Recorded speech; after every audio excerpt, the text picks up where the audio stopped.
பொன்மனச்சம்மல் புரட்சி தலைவர் எம்ஜிஆர், இதே புரட்சி தலைவி அம்மா தெய்வத்தை வணங்கி விருதுநகர் நாடாளுமன்ற தொகுதி வேட்பாளர் பிரச்சார கூட்ட நிகழ்ச்சிக்கு தலைமை தாங்கி தலைமை உரையாற்றிய முன்னாள் அமைச்சர், கழக அமைப்பு செயலாளர், அருமை சகோதரர் திரு KT ராஜேந்திர பாலாஜி அவர்களை இங்கே சுருக்கமாக பேசினாலும் அழகாக பேசி இன்றைக்கு விளையும் பெயர் மொழியிலே தெரியும் என்று கிராமத்திலே சொல்வார்களே, அதே போல முதலாக தேர்தலில் போட்டியிடுகின்ற இந்த நேரத்தில் நான் எப்படியெல்லாம் செயல்படுவேன் வெற்றி பெற்றால் என்ற வீர முழக்கத்தோடு அற்புதமாக பேசி உங்கள் முன் அமர்ந்திருக்கின்ற அனைத்து இந்திய அண்ணா திராவிட முன்னேற்ற கழக தலைமையிலே அமைக்கப்பட்ட கூட்டணியில் உள்ள தேசிய முற்போக்கு திராவிட கழகத்தினுடைய வெற்றி வேட்பாளர் அருமை சகோதரர் திரு விஜய பிரபாகர் அவர்களே, அருமை சகோதரர் திரு விஜய பிரபாகர் அவர்கள் வல்லவர், திறமையானவர், படித்தவர், பண்பாளர். அவர் பேசுகின்ற பொழுது அவருடைய தந்தை எப்படி வளர்த்தார் என்பதை இங்கே தெளிவுபடுத்தியிருக்கின்றார். வளர்க்கின்ற எப்படி வளர்க்கின்றார்களோ அப்படித்தான் அவருடைய வாழ்க்கை அமையும். அப்படி ஒரு நல்ல மகனை மறைந்த மரியாதைக்குரிய கேப்டன் அவர்கள் வளர்த்து உங்களிடம் தந்திருக்கின்றார், நம்மிடம் தந்திருக்கின்றார். உங்களுக்காக உழைக்க இங்கே வந்திருக்கின்றார். இளமையானவர், துடிப்பானவர். உங்களுடைய குரல் நாடாளுமன்றத்திலே அவர் மூலம் ஒலிக்க வாக்களிப்பீர். கொட்டு முரசுக்கு வாக்களிப்பீர், கொட்டு முரசுக்கு வாக்களிப்பீர், கொட்டு முரசுக்கு. பல லட்சம் வாக்கு வித்தியாசத்திலே அவர் வெற்றி பெற செய்ய வேண்டும் என்று அன்போடு வாக்காளர் மக்களை கேட்டுக்கொள்கிறேன். அதே போல இந்த தேர்தல் பிரச்சார கூட்ட நிகழ்ச்சியிலே கலந்து கொண்டுள்ள அமைப்பு செயலாளர், அருமை சகோதரர் MLA சகோதரர் திரு VV ராஜன் செல்லப்பா அவர்களே, கழக புரட்சித் தலைவி பேரவை செயலாளர், முன்னாள் அமைச்சர், எதிர்க்கட்சி துணைத் தலைவர் சகோதரர் திரு RP உதயகுமார் அவர்களே, விருதுநகர் கிழக்கு மாவட்ட கழக செயலாளர் திரு RK ரவிச்சந்திரன் அவர்களே, ஸ்ரீவில்லிபுத்தூர் சட்டமன்ற உறுப்பினர் அருமை சகோதரர் EM மான்ராஜ் அவர்களே, மற்றும் முன்னாள் அமைச்சர் சகோதரர் ராதா இன்பத்தமிழன் அவர்களே, முன்னாள் MLA திரு KK சிவசாமி அவர்களே, முன்னாள் MLA திரு எதிர்கோட்டை SG சுப்பிரமணியன் அவர்களே, முன்னாள் MLA சகோதரர் MSR ராஜவர்மன் அவர்களே, முன்னாள் MLA திருமதி G மணிமேகலை அவர்களே, முன்னாள் MLA திருமதி M சந்திரபிரபா அவர்களே, மற்றும் கழகத்துடைய நிர்வாகிகள் திரு K கலாநிதி அவர்களே, திரு SN பாபுராஜ் அவர்களே, திரு K சேதுராமனுஜம் அவர்களே, திரு VG கணேசன் அவர்களே, திரு R சங்கரலிங்கம் அவர்களே, திரு மாரிஸ்குமார் அவர்களே, திரு ஓலாங்கல் சித்திக் அவர்களே, திருமதி வசந்தி மான்ராஜ் அவர்களே, மற்றும் நம் கூட்டணியில் அங்கம் வைக்கின்ற கட்சியினுடைய தலைவர்கள், அகில இந்திய பார்வர்ட் பிளாக்கினுடைய மாநில பொதுச் செயலாளர் முன்னாள் MLA அண்ணன் திரு PV கதிரன் அவர்களே, மரியாதைக்குரிய உசிலம்பட்டி அண்ணன் திரு முருகன்ஜி அவர்களே, தேசிய முற்போக்கு திராவிட கழகத்தினுடைய மாவட்ட செயலாளர்கள் திரு சைது காஜா ஷெரீப் அவர்களே, திரு ராமர் பாண்டி அவர்களே, புதிய தமிழக கட்சியுடைய நிர்வாகிகள் திரு VK ஐயர் அவர்களே, திரு V திருப்பதி அவர்களே, திரு VG குணம் அவர்களே, STBI நிர்வாகிகள் திரு A அப்துல் காப் அவர்களே, திரு SV அலி அகமது அவர்களே, அகில இந்திய பார்வர்ட் பிளாக்கினுடைய பொறுப்பாளர்கள் திரு VK சோலைமுத்தி அவர்களே, மனிதநேய ஜனநாயக கட்சியினுடைய பொறுப்பாளர்கள் திரு என் முகமது அல்தாப் அவர்களே, அப்துல் ரஹீம் அவர்களே, நேதாஜி சுபாஷ் சேனை நிறுவன தலைவர் எனது அருமை நண்பர் திரு வழக்கறிஞர் மகாராஜா அவர்களே, அகில இந்திய தேவேந்திர குல கூட்டமைப்புடைய பொதுச் செயலாளர் திருமதி சந்தனபிரியா பசுபதி பாண்டியன் அவர்களே, மற்றும் பல்வேறு அமைப்பைச் சேர்ந்த நிர்வாகிகளே, அனைத்து இந்திய அண்ணா திராவிட முன்னேற்ற கழகத்துடைய மாவட்ட நிர்வாகிகளே, சார்பணி மாவட்ட செயலாளர்களே, ஒன்றிய செயலாளர்களே, நகரக்கழக செயலாளர்களே, பகுதி கழக செயலாளர்களே, பேருக்கழக செயலாளர்களே, வட்டக்கழக செயலாளர்களே, கழகத்திலே பல்வேறு பொறுப்புகளை வைக்கின்ற நிர்வாகிகளே, பெரியவர்களே, தாய்மார்களே, கழக உடன்பிறப்புகளே, பத்திரிகையாளர்களே, ஊடக நண்பர்களே, அத்தனை பேருக்கும் என்னுடைய முதற்க நன்றி கலந்த வணக்கத்தை சமர்ப்பித்து, எனக்கு முன்னாலே அருமை சகோதரர் திரு ராஜேந்திர பாலாஜி அவர்கள் அழகாக அற்புதமாக சுருக்கமாக பேசினாலும் விளக்கமாக தெளிவாக பேசி அமர்ந்திருக்கின்றார். அனைத்து இந்திய அண்ணா திராவிட முன்னேற்ற கழகத்தை பொறுத்த வரைக்கும் பொன்மனச்செம்மல் புரட்சி தலைவர் எம்ஜிஆர் 1972 இந்த கட்சி துவக்கினார். அவர் துவக்கிய காரணத்தினால்தான் இன்றைக்கு ஏழை எளிய ஒடுக்கப்பட்ட நசுக்கப்பட்ட மக்கள் ஏற்றம் பெற்றிருக்கார் என்று சொன்னால் அது பொன்மனச்செம்மல் புரட்சி தலைவர் எம்ஜிஆர் என்ற தெய்வம் இந்த மண்ணில் பிறந்த காரணத்தினால. அவர் மறைவுக்கு பிறகு இதையும் புரட்சி தலைவி அம்மா அவர்கள் அந்த பொறுப்பை ஏற்றுக்கொண்டார்கள். பொன்மனச்செம்மல் புரட்சி தலைவர் எம்ஜிஆர் விட்டு சென்ற பணியை தொடர்ந்து செயல்படுத்தினார்கள். அவருடைய உடல்நலத்தை கூட பொருட்படுத்தாமல் மக்களுக்காகவே சேவை செய்து தன் வாழ்நாள் முழுவதும் மக்களுக்கு அர்ப்பணித்த தலைவி புரட்சி தலைவி அம்மா அவர்கள். அந்த இருவரும் தலைவர்கள் இந்த மண்ணிலே தோன்றிய காரணத்தினால்தான் இன்றைக்கு தமிழகம் ஒரு வளமான தமிழமாக, செழிப்பான தமிழகமாக இன்றைக்கு திகழ்ந்து கொண்டிருக்கின்றது. இந்த இருவரும் தலைவர் பொன்மனச்செம்மல் புரட்சி தலைவர் எம்ஜிஆர், இதயம் புரட்சி தலைவி அம்மா தமிழ்நாட்டு மக்களுக்கு இறைவனால் கொடுக்கப்பட்ட கொடை. ஒரு மனிதன் பிறக்கின்றான், வாழுகின்றான், இறக்கின்றான். இடைப்பட்ட காலத்திலே இந்த நாட்டு மக்களுக்கு என்ன செய்கின்றானோ அவர்கள் அந்த தலைவர்கள் தான் மக்கள் மனதிலே வாழ்வார்கள். அந்த இருவரும் தலைவர்கள் இன்றைக்கு மக்கள் மனதிலே வாழ்ந்து கொண்டிருக்கின்றார்கள். நம்முடைய தலைவர் நாட்டு மக்களுக்காக வாழ்ந்தார். இன்னொரு தலைவர் யாருன்னு தெரியும் உங்களுக்கு? வீட்டு மக்களுக்காக வாழ்ந்த தலைவர் யாருங்க? திரு கருணாநிதி அவர்கள் வீட்டு மக்களுக்காக வாழ்ந்த தலைவர். நம்முடைய தலைவர்கள் நாட்டு மக்களுக்காக வாழ்ந்த தலைவர்கள். நம்முடைய தலைவர்களுக்கு என்று அரசியல் வாரிசு கிடையாது. நாம் தான் பிள்ளைகள், நாம் தான் பிள்ளைகள்.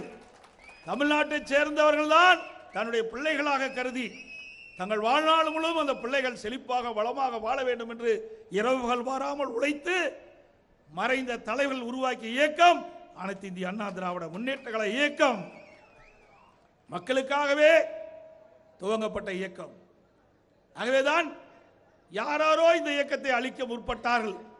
யாரெல்லாம் இந்த இயக்கத்தை அழிக்க முற்பட்டார்களோ அவரெல்லாம் அடையாளம் காணாமல் போய்விட்டார்கள். இன்றைக்கு நடைபெறுகின்ற தேர்தல் ஒரு முக்கியமான தேர்தல். நாடாளுமன்ற தேர்தலை பொறுத்த வரைக்கும் வருகின்ற ஏப்ரல் 19ஆம் தேதி தேர்தல் நாள்.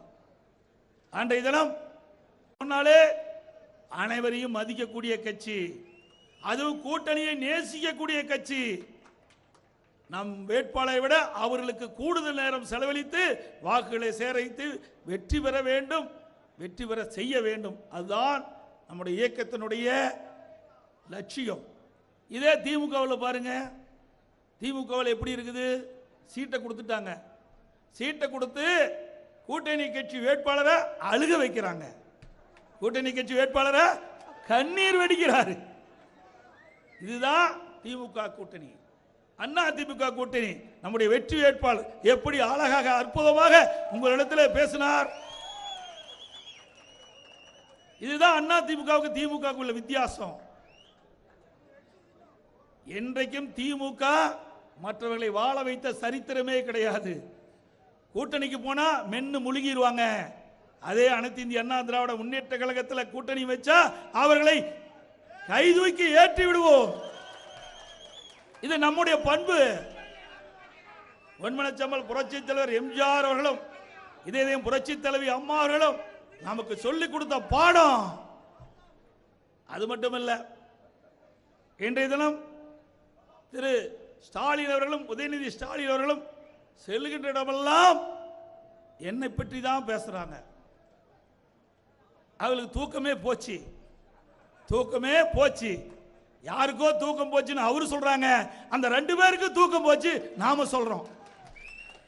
ஏன்னா திமுக பொதுக்குழு கூட்டத்தில் திரு ஸ்டாலின் பேசுறார். அப்ப பேசுகின்ற பொழுது அந்த நிர்வாகி இடத்துல பேசுறாரு, தினந்தோறும் நான் இரவில் தூங்கி காலையில் கண் விழிக்கின்ற பொழுது நம் கட்சியிலே என்ன நடக்குமோ என்ற அச்சத்தில் கண் விழிக்கின்றேன் என்று பேசுகிறார். அப்படின்னா தூக்கம் போச்சு. அவரே ஒத்துக்கிட்டார். அவருடைய கட்சிக்காரன் என்ன அட்டுழியம் பண்ணுவாங்க அப்படின்னு அவரே வாக்குமூலம் கொடுத்திருக்கிறார். அப்படிப்பட்ட கட்சி நிர்வாகிகள் உள்ளடங்கிய திமுக எப்படி மக்களுக்கு நன்மை செய்வாங்க? அவருடைய தலைவரே பொதுக்குழு கூட்டத்தில் இப்படி பேசுறான்னு சொன்னா அந்த கட்சி எப்படி இருக்கும் என்பதை நீங்கள் எடை போட்டு பார்க்க வேண்டும். அனைத்து இந்திய அண்ணா திராவிட முன்னேற்ற கழகத்தை பொறுத்த வரைக்கும் ஆட்சியில் இருந்தாலும் இல்லாவிட்டாலும் மக்கள் சேவை செய்வதிலே முதன்மை கட்சி என்று பெயர் பெற்ற கட்சி. புயல் வந்தாலும் சரி, வெள்ளம் வந்தாலும் சரி, இயற்கை பேரிடர் வந்தாலும் சரி, மக்கள் துன்பப்படுகின்ற பொழுது தன் உயிரை கொடுத்து மக்களை காக்கின்ற கட்சி அண்ணா திமுக கட்சி என்று பெயர் பெற்ற கட்சி.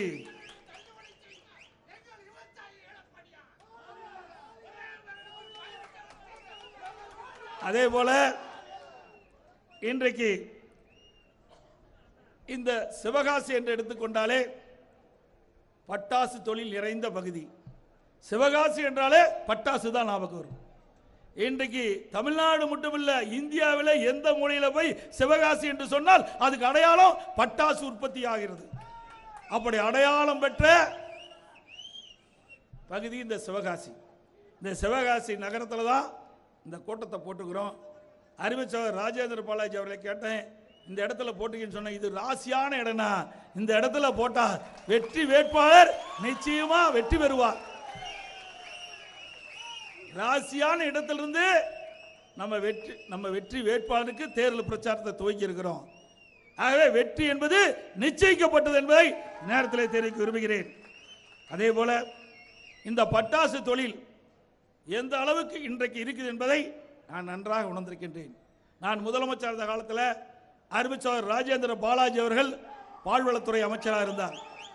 அந்த நேரத்தில் இந்த பட்டாசு உற்பத்தியாளர்களெல்லாம் அழைத்து வந்து என்னிடத்திலே கோரிக்கை மனு கொடுத்தார்கள்.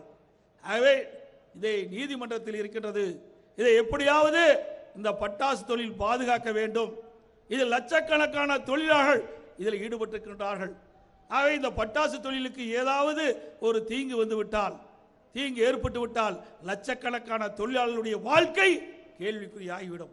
ஆகவே இந்த பட்டாசு தொழில் காப்பதற்காக நீங்கள் முயற்சி எடுக்க வேண்டும் என்று கோரிக்கை வைத்தார்கள். அவருடைய கோரிக்கையை ஏற்று உச்சநீதிமன்றம் வரை இந்த வழக்கு சென்றது. உச்சநீதிமன்றத்திலும் அரசின் சார்பாக மூத்த வழக்கரை வைத்து வாதாடிய கட்சி, வாதாடிய அரசாங்கம் அதிமுக அரசாங்கம். அது மட்டுமல்ல, இந்த பட்டாசு உற்பத்தியாளர்களை அன்றைய இருந்த நம்முடைய நாடாளுமன்ற அனைவரும் ஒன்றாக சேர்ந்து அன்றைய மத்திய அமைச்சருக்கு அறிவிச்சர் ராஜேந்திர பாலாஜி அவர்கள் அழைத்து சென்று அவரிடத்திலே கோரிக்கை மனு கொடுத்தார்கள். எப்படியாவது இந்த பட்டாசு தொழிலை காப்பாற்ற வேண்டும், எங்களுடைய பகுதி இதை நம்பித்தான் இருக்கின்றது. ஆகவே இதற்கு உண்டான முயற்சியை மத்திய அரசு கொடுக்க வேண்டும் என்று நம்முடைய நாடாளுமன்றங்கள் மத்தியிலே தகுந்த அழுத்தத்தை கொடுத்தோம். இருந்தாலும் உச்சநீதிமன்றம் தீர்ப்பு கொடுத்த காரணத்தினாலே தவிர்க்க முடியாத சூழ்நிலை இருந்தாலும் எதிர்காலத்திலே நம்முடைய வெற்றி வேட்பாளர் விஜய் பிரபாகர் வெற்றி பெற்று உங்களுக்காக நாடாளுமன்றத்தில் குரல் கொடுத்து அந்த தடைகள் எல்லாம் உடைத்தெறிந்து, ஏற்கனவே எப்படி பட்டாசு தொழில் சிறப்பாக நடந்ததோ, என்னென்ன தடைகள் இருக்கிறதோ அந்த தடைகள் எல்லாம் நீக்குவதற்கு எங்களுடைய வெற்றி வேட்பாளர் வெற்றி பெற்று 2026 உங்களுடைய மகத்தான ஆதரவின் பேரிலே அனைத்து இந்திய அண்ணா திராவிட முன்னேற்ற கழக ஆட்சி அமையும். இதற்கு ஒரு தீர்வு காணப்படும் என்பதை உறுதி கூறுகிறேன். அதே போல இன்றைக்கு திராவிட முன்னேற்ற கழகத்துடைய தலைவர் இன்றைய முதலமைச்சர் இந்த பட்டாசு தொழிலுக்குன்னு எந்தவித ஒரு நடவடிக்கை எடுக்கல, எந்தவித முயற்சி எடுக்கல. ஏன்னா திமுக கட்சி சேர்ந்தவர் 38 பேர் நாடாளுமன்ற இருக்கிறாங்க. 38 நாடாளுமன்ற இருந்தும் இந்த பட்டாசு தொழில் கடுமையாக பாதிக்கிறது. ஆக இதற்காக இன்றைக்கு தனி தீர்மானம் ஒன்றை கொண்டு வந்து, மசோதா ஒன்று கொண்டு வந்து சட்டமன்றத்திலே அதற்குண்டான ஏற்பாடை செய்திருக்க வேண்டும். அதை விட்டுவிட்டார்கள். அப்பொழுது 38 நாடாளுமன்ற உறுப்பினர்கள் இருக்கின்ற பொழுது நாடாளுமன்றத்திலே மத்திய அரசுக்கு அழுத்தம் கொடுத்து ஏதாவது நடவடிக்கை எடுக்கப்பட்டிருந்தால் இன்றைய தினம் இந்த பட்டாசு தொழிலுக்கின்ற தடை நீக்கப்பட்டிருக்கும். ஆனால் விரைவிலே அனைத்து இந்திய அண்ணா திராவிட முன்னேற்ற கழகத்துடைய நாடாளுமன்ற தமிழகத்திலே நம்முடைய கூட்டணி சேர்த்து தமிழகத்திலே 39, பாண்டிச்சேரி 1, 40 இடங்களிலும் 40க்கும் நாமளே வெற்றி பெறுவோம். 40 நாடாளுமன்றம் மத்திய அரசுக்கு அழுத்தம் கொடுப்போம். இந்த பட்டாசு தொழில் இருக்கின்ற இடர்பாடுகள், தடைகள், இதை அகற்றுவதற்கு சட்ட திருத்தத்தை கொண்டு வரக்கூடிய சூழ்நிலையை நாடாளுமன்றத்திலே நம்முடைய நாடாளுமன்ற அழுத்தம் கொடுப்பார்கள் என்பதை நான் இந்த நேரத்தில் தெரிவிக்க விரும்புகின்றேன். அது மட்டுமல்ல, இன்றைக்கு முதலமைச்சர் எப்படி இருக்கின்றார் சிந்திச்சு பாருங்க. ரோம் நகர் தீப்பற்றி எரிகின்ற பொழுது நீரோ மன்னன் பிடியில் வசித்து இருந்தார். ரோம் நகர் தீப்பற்றி எரியும் போது நீரோ மன்னன் பிடியில் வசித்து இருந்தார். அப்படி இந்த பட்டாசு தொழிலில் நசுங்கி மக்கள் படுகின்ற கஷ்டமெல்லாம் துன்பங்கள்லாம் பாராம அவர் கேட்கிறாரு, நீங்கள் நலமா அப்படின்னு. நீங்களாம் நலங்களா? இங்க பட்டாசு தொழில்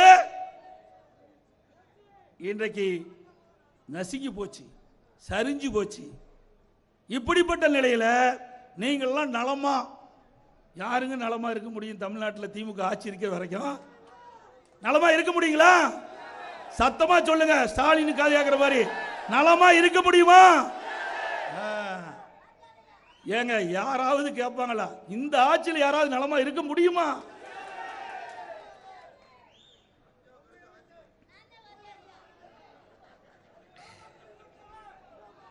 அதே போல இன்னொன்று, விருதுநகரில் பேசும்போது திரு ஸ்டாலின்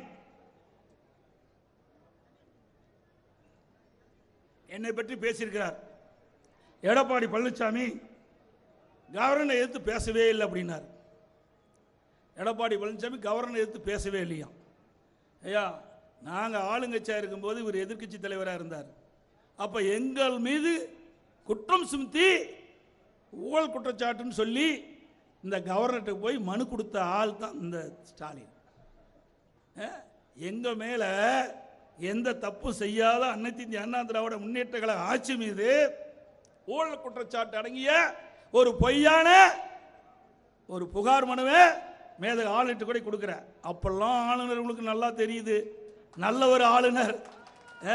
எங்க மீது புகார் கொடுக்கும் போது ஆளுநர் நல்லவர். இவர்கள் தப்பு செஞ்சா தட்டி கேட்டா ஆளுநர் மோசமானவர். இதான் இரட்டை வேடம் போடுகின்ற கட்சி இது திமுக கட்சி.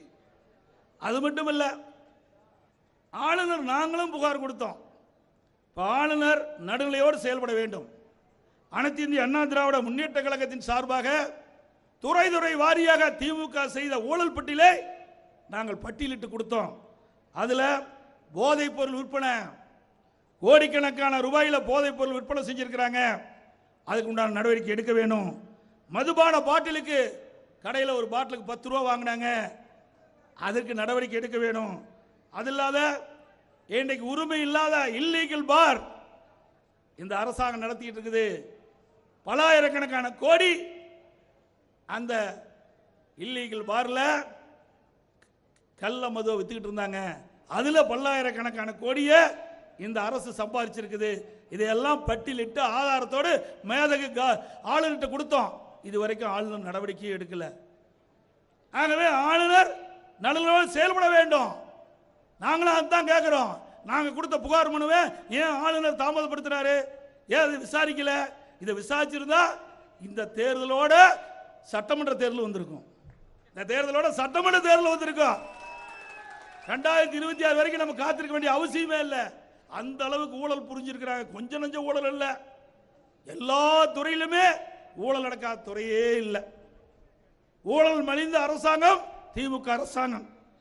அதில் தான் இந்த நிதியமைச்சர் திரு பள்ளிவேல் தியாகராஜன் அவரே குறிப்பிடுறார். யாரு? திமுக அமைச்சரவையில் நிதியமைச்சராக இருக்கின்ற திரு பள்ளிவேல் தியாகராஜன் அவர்கள் ஆடியோ மூலமாக தெரிவித்த கருத்து. திரு சபரீஸ்வரன் யாருன்னா திரு ஸ்டாலின் அவருடைய மருமகன். திரு சபரீஸ்வரன், திரு உதயநிதி ஸ்டாலின் இருவரும் ஒன்றாக சேர்ந்து 30,000 கோடி 2 நாடுகளில் சம்பாதிச்சு அந்த பணத்தை வைத்துக் கொண்டு என்ன செய்வது என்று அறியாமல் புரியாமல் இன்றைக்கு இருந்து கொண்டிருக்கிறார் என்று ஆடியோ மூலமா பேசுறாங்க. யாரு? ஒரு நிதி அமைச்சர், படித்தவர்.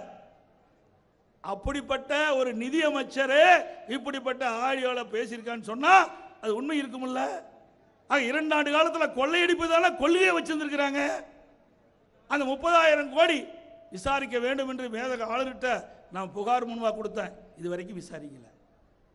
இந்த இருக்கின்ற ஆளுநர் அவர்கள் இதை விசாரிக்கப்பட்டிருந்தால், இதற்கு நடவடிக்கை எடுக்கப்பட்டிருந்தால் இந்த அரசாங்கம் இன்றைக்கு தமிழகத்தில் இருந்திருக்காது. நாடாளுமன்ற தேர்தலோட சட்டமன்ற தேர்தலும் நடந்திருக்கும். இன்றைக்கு விடியா திமுக அரசு அமைஞ்ச பிறகு வரி போடாத பட்ஜெட்டை தாக்கல் சொல்றாங்க.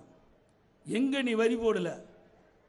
இனி பட்ஜெட் தாக்கல் செய்வதற்கு முன்பாகவே இன்றைக்கு எல்லாமே உயர்த்திட்டாங்க.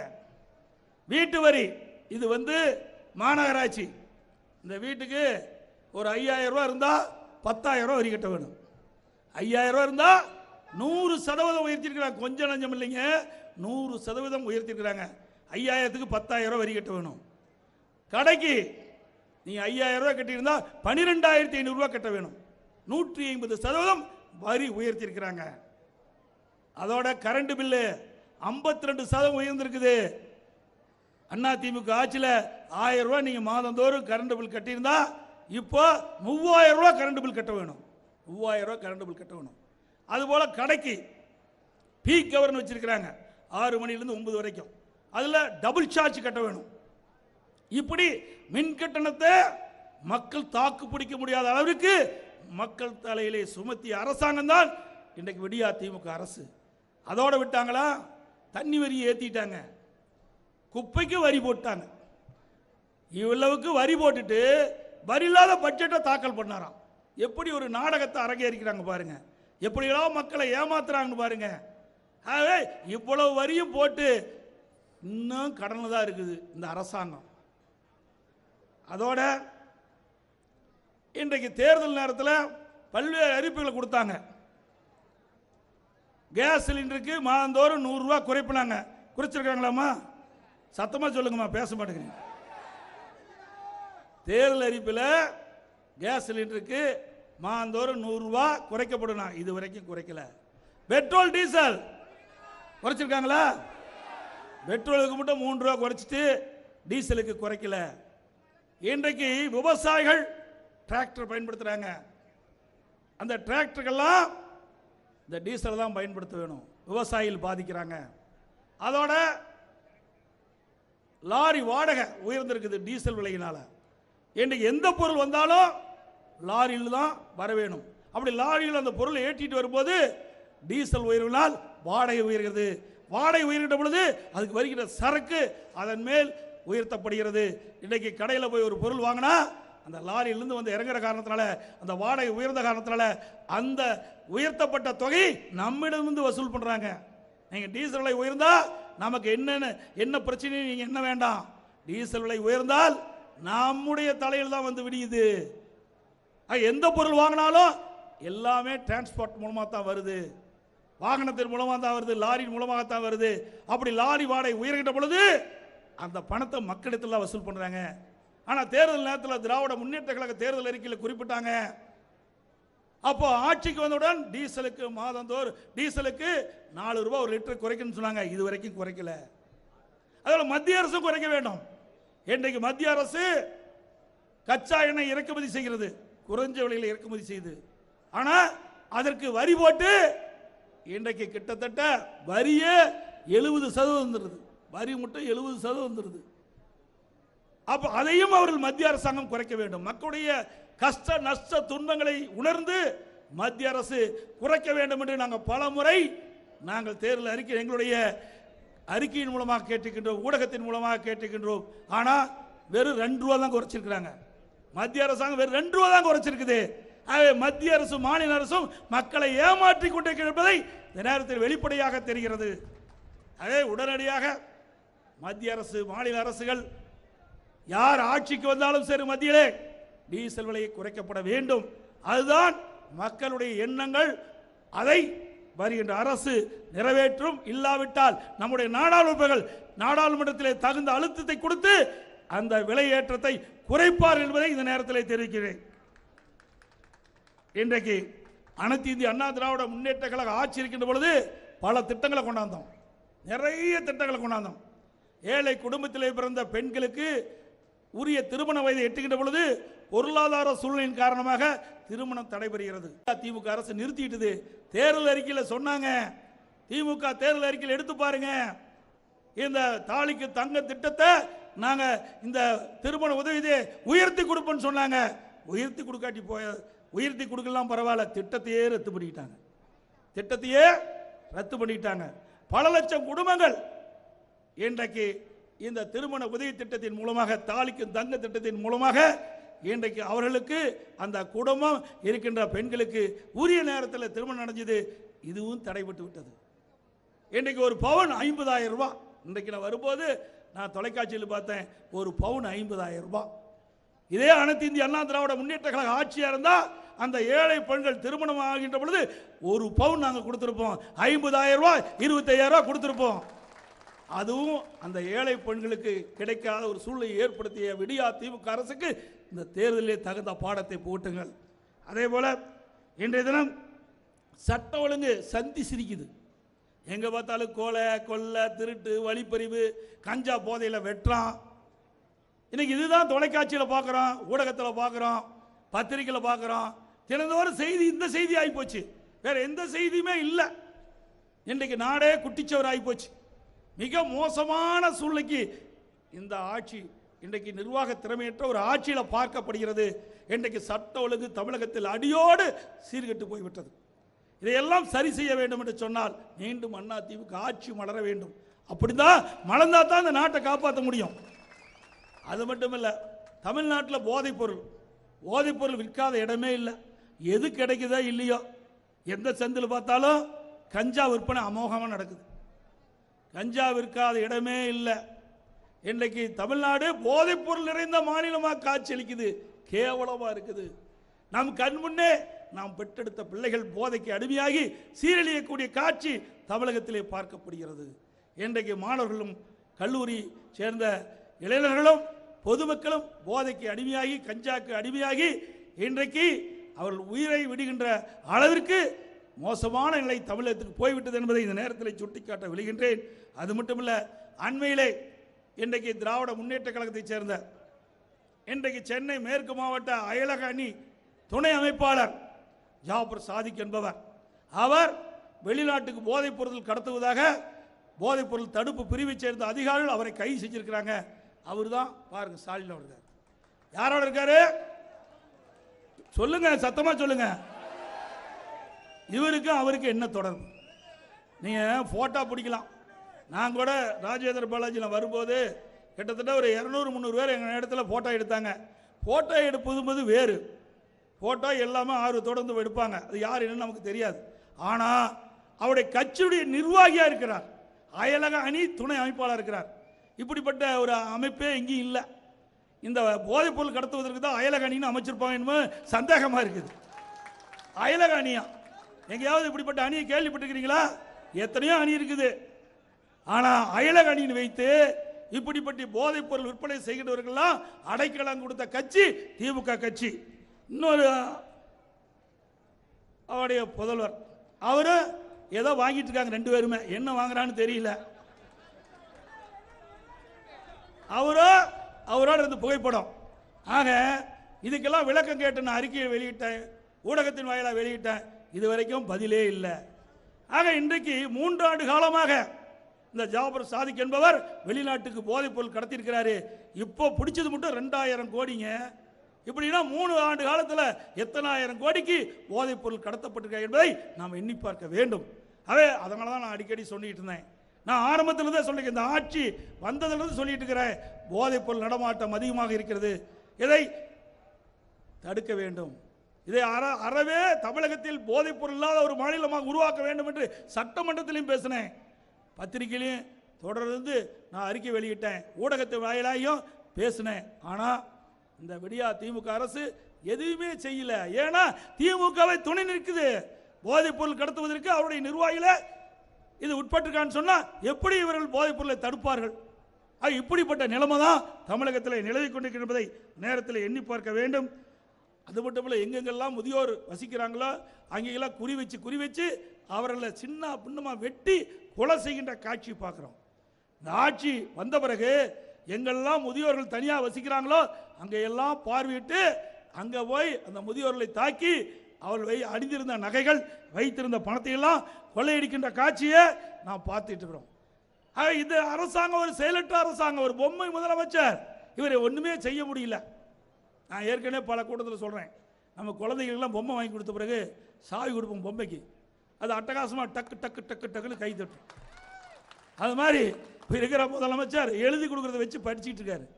அவர் எப்படி போய் நாட்டை காப்பாற்ற முடியும்? எவ்வளோ பிரச்சனை நாட்டில் நடக்குது சிந்திச்சு பாருங்க. அது மட்டும் இல்லை, இன்றைக்கு ஸ்டாலின் பேசுகிறார், எடப்பாடி பழனிசாமிக்கு முதுகெலும்பு இல்லைன்னா. எனக்கா முதுகெலும்பு இல்லை, நல்லா வலுவாக இருக்குதுப்பா முதுகெலும்பு. வா ஸ்ட்ரென்த்து பக்கம்லாம் பார்க்கலாம், எப்படி என்னுடைய ஸ்ட்ரென்த் எப்படி இருக்குன்னு பாரு. நான் எனக்கு முன்னால் அறிவிச்சவர் சொன்னால், நான் ஒரு விவசாயிப்பா, கடுமையாக உழைத்து விவசாயம் செய்த உடம்பு,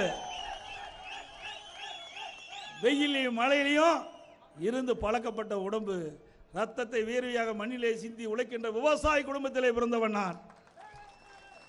ஸ்டாலின் அவர்களே, நீங்கள் பேசுவது ஒரு முதலமைச்சராக இருந்து பேச வேண்டும்.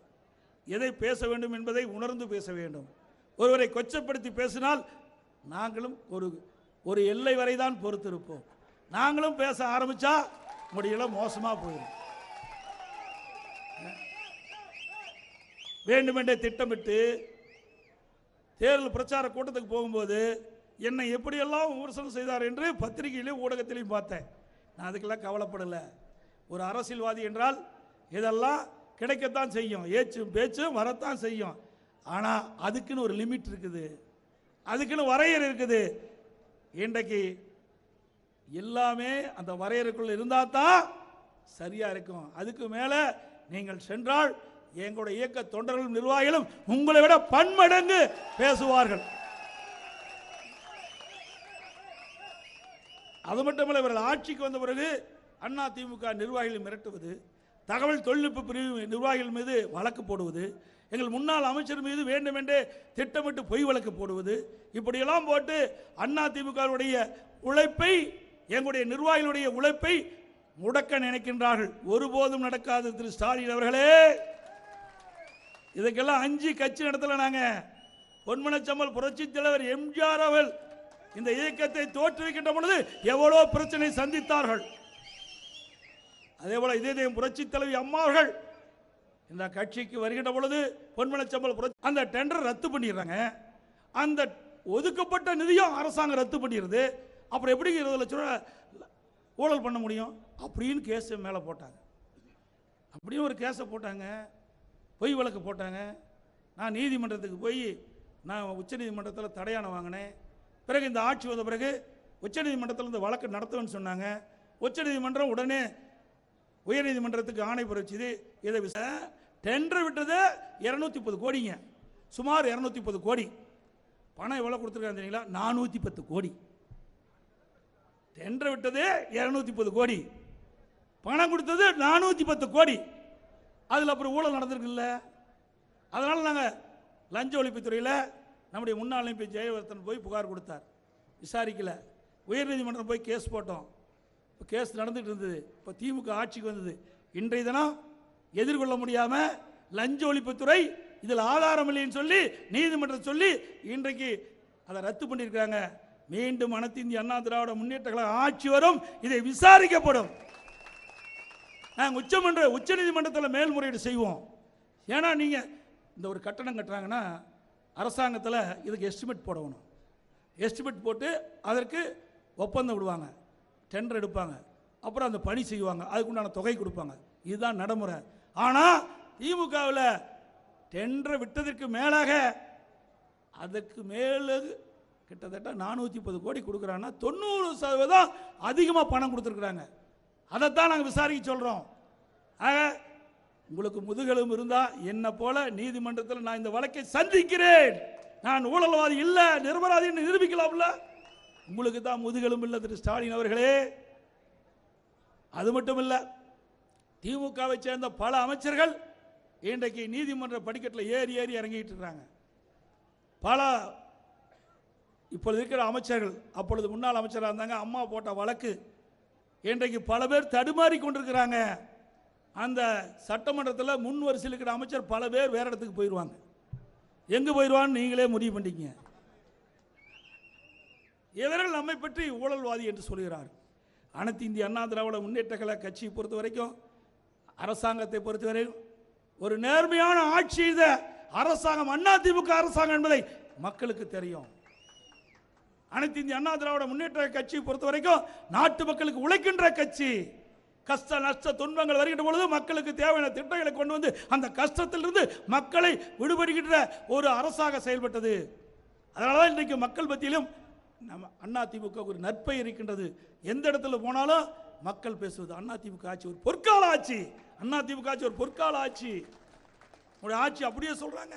உங்க கட்சிக்காரனே சொல்றான், திமுக கட்சிக்காரனே சொல்றான், எப்ப திமுக ஆட்சி போகும், எப்ப திமுக ஆட்சி போகும் அப்படின்னு திமுக காரனே எதிர்பார்க்கிறான். அப்படிப்பட்ட ஆட்சி ஒரு அலங்கோல ஆட்சி, மக்கள் வர ஆட்சி தமிழகத்தில் ஸ்டாலின் தலைமையிலே நடந்து கொண்டிருக்கிறது என்பதை நேரத்தில் சுட்டிக்காட்டி, வருகின்ற நாடாளுமன்ற தேர்தலில் நம்முடைய வெற்றி வேட்பாளர் அறிவிச்சார் விஜய் பிரபாகர் அவர்களுக்கு கொட்டு முரசு சின்னத்திலே வாக்களிக்க வேண்டும். அவர் கொட்டு முரசு சின்னத்திலே வாக்களிங்க. நல்லவர் வல்லவர். அவருடைய தந்தை திரைப்பட நடிகராக இருந்தார். பொன்மனச்செம்மல் புரட்சித் தலைவர் எம்ஜிஆர் திரைப்படத்திலே தோன்றி மக்களுக்கு சேவை செய்து மக்கள் மனதில் இடம் பிடித்தார். இதே புரட்சித் தலைவி அம்மா அவர்கள் திரைப்படத்திலே தோன்றி தனக்கென்று தனி முத்திரை பதித்தார். அதே போல கேப்டன் அவர்களும் திரைப்படத்திலே தோன்றி தனக்கென்று முத்திரை பதித்த அவருடைய மகன் அறிவிச்சார் விஜய் பிரபாகர். அவருக்கு கொட்டு முரசு சின்னத்திலே வாக்களிப்பீர். கொட்டு முரசு சின்னம் நம்முடைய சின்னம், கொட்டு முரசு சின்னம் நம்முடைய சின்னம், கொட்டு முரசு சின்னம் நம்முடைய சின்னம், கொட்டு முரசு சின்னம். தமிழர் உரிமை மீட்போம், தமிழ்நாடு காப்போம். தமிழர் உரிமை மீட்போம், தமிழ்நாடு காப்போம். தமிழர் உரிமை மீட்போம், தமிழ்நாடு காப்போம். நான் இப்ப சொல்றதை அப்படியே திருப்பி சொல்லுங்க. நான் சொல்றத உரத்த குரல்ல ஸ்டாலின் காதுக்கு கேட்கிற மாதிரி உங்களுடைய குரல் இருக்கணும். ஒற்றை விரலால் ஓங்கி அடிப்போம், ஒற்றை விரலால் ஓங்கி அடிப்போம், ஒற்றை விரலால் ஓங்கி அடிப்போம். வாக்களிப்பீர் கொட்டு முரசு சின்னத்திற்கு, வாக்களிப்பீர் கொட்டு முரசு சின்னத்திற்கு, வாக்களிப்பீர் கொட்டு முரசு சின்னத்திற்கு. நம்முடைய வெற்றி வேட்பாளர் வெற்றி பெற்று பிரமாண்டமான வெற்றி பொதுக்கூட்டங்கள் நடக்க வேணும். வெற்றி விழா கூட்டம் சிறப்பாக நடக்க வேணும். அதற்கு நீங்கள் அத்தனை பேரும் துணை நிற்க வேண்டும். இரவென்றும் பகலென்றும் பாராமல் நாளை முதல் தேர்தல் பிரச்சாரத்தை துவக்கங்கள். எருமை போல தேனீக்கு போல சுறுசுறுப்பாக செயல்பட்டு வாக்குகளை சேகரித்து நம்முடைய வெற்றி வேட்பாளர் விஜய் பிரபாகர் அவர்களுக்கு கொட்டு முரசினத்திலே வாக்களிக்க நீங்கள் அத்தனை பேரும் பாடுபட வேண்டும். அவரை வெற்றி பெற செய்ய வேண்டும் என்று இருவரும் கூப்பி வேண்டி கேட்டு விடைபெறுகின்றேன். நன்றி, வணக்கம்.